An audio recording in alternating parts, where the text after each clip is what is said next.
Bio 201 cell biology का topic number 92 है transcription regulation. इसमें हम ये देखेंगे कि जो डिफरेंट जीन्स हैं और उनका यानी कि जीन्स तो हर सेल में प्रेजेंट होती हैं, एक जैसी जीन्स प्रेजेंट होती हैं, लेकिन हर सेल में तमाम जीन्स टर्न ऑन नहीं होती, वो काम नहीं कर रही होती, एक्टिव फॉर्म में नहीं होती। कुछ जीन्स होती हैं हाउस कीपिंग जीन्स, वो सब सेल्स में ऑन होती हैं, हर वक्त ऑन होती हैं, क्योंकि वो रूटीन मेटाबॉलिक फंक्शंस परफॉर्म कर रही होती हैं, और अगर वो स्टॉप हो जाएंगे मेटाबॉलिक फंक्शंस तो सेल की डेथ हो सकती है। लेकिन कुछ जीन्स जो हैं वो सिर्फ उस वक्त एक्टिवेट होती हैं जिस वक्त सेल डिफरेंशिएट कर रहा होता है, क्योंकि उन्होंने डिफरेंशिएशन के प्रोसेस को रेगुलेट करना होता है।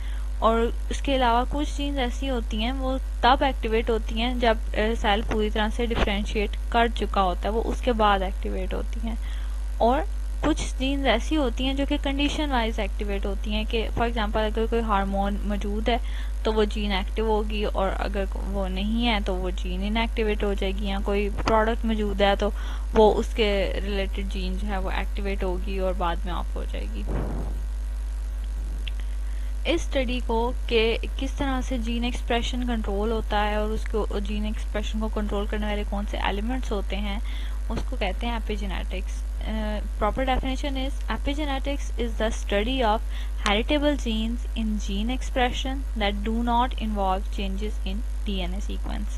DNA sequence तो सेम ही रहेगा, DNA sequence के अलावा जो चीज़ें जीन एक्सप्रेशन को कर रही होती हैं, कंट्रोल कर रही होती हैं, और ऐसे फैक्टर्स जो कि फिर हेरिटेबल होते हैं, ट्रांसफ़र हो जाते हैं एक जनरेशन से दूसरी जनरेशन में। ये जिस तरह DNA ट्रांसफ़र होता है ना, उस तरह से ये भी हेरिटेबल चेंजेस होती हैं, उनकी स्टडी को कहते हैं एपिजेनेटिक्स।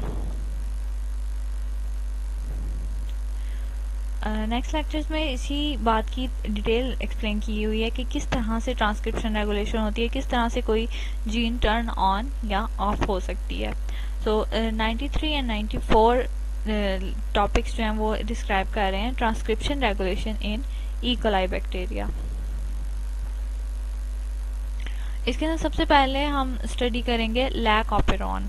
ऑपेरॉन बेसिकली इस तरह से है कि एक जीन्स का, डिफरेंट जीन रिलेटेड जीन्स का एक आपस में कम्बिनेशन सीरीज है, और उस पर एक प्रमोटर होता है, एक ऑपरेटर होता है, और फिर कुछ स्ट्रक्चरल जीन्स होती हैं।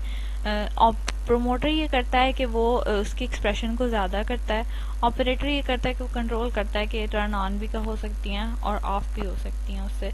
और स्ट्रक्चरल जीन्स जो होती हैं ना, वो एग्जैक्ट जीन्स होती हैं कि फॉर एग्जांपल वो किसी एंजाइम की जीन्स हैं, तो स्ट्रक्चरल जीन्स से क्या होगा, स्ट्रक्चरल जीन्स जब ट्रांसक्राइब होंगी, उनसे जब RNA बनेगा तो फिर उस RNA का आगे से प्रोडक्ट प्रोटीन बन जाएगी।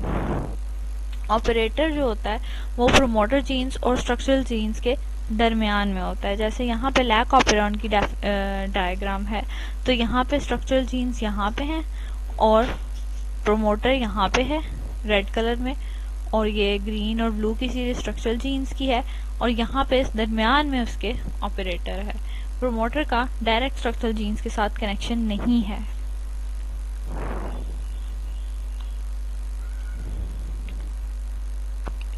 लैक ऑपेरॉन में जो प्रोमोटर होता है उसके साथ जो है RNA पॉलीमरेज बाइंड करता है, ताकि जब जो स्ट्रक्चरल जीन्स हैं उनकी ट्रांसक्रिप्शन शुरू हो सके, और अगर वहाँ पे कोई रिप्रेसर प्रोटीन बाइंड कर जाए तो फिर ट्रांसक्रिप्शन ब्लॉक हो जाती है, ट्रांसक्रिप्शन रुक जाती है।